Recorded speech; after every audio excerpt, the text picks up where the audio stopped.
The 7th house is where codependency shows itself. The 12th house is where codependency hides.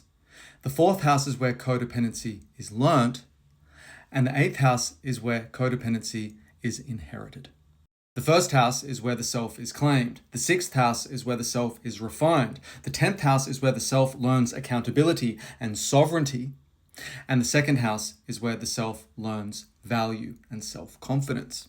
Within the zodiac, there are polarity points. So if you have heavy placements in one particular house, it's often very useful to lean in the other house, or at least try to bring that into your self-awareness. This is how we balance out and find individualization or self-actualization. Pick your poison.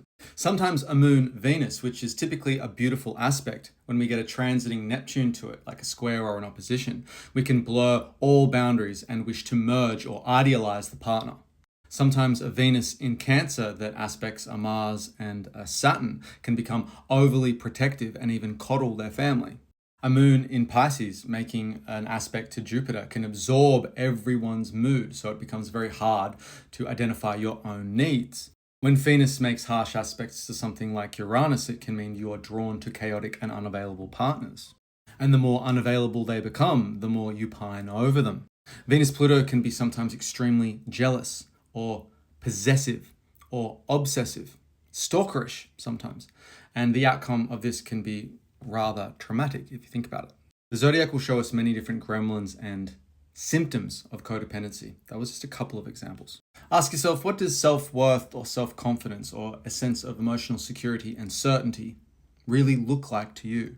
And what survival tactics do you employ to attain those things? Have you formed patterns of behavior or habits around the ideas of what it takes to feel safe or a sense of belonging with your partners?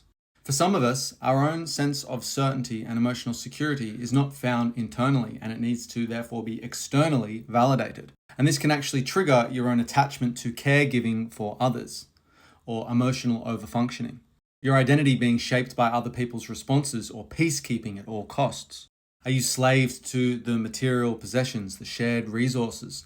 Is there some kind of fixing complex where you need to be the savior of a situation to feel validated or important? Ask yourself, when you're in these relationships, does your sense of safety rely on how other people react to you? If you found this useful or it landed for you, please feel free to reach out for a private reading. I'd love to read your chart and help you work through any of these codependency issues. Hope that helps. Keep on.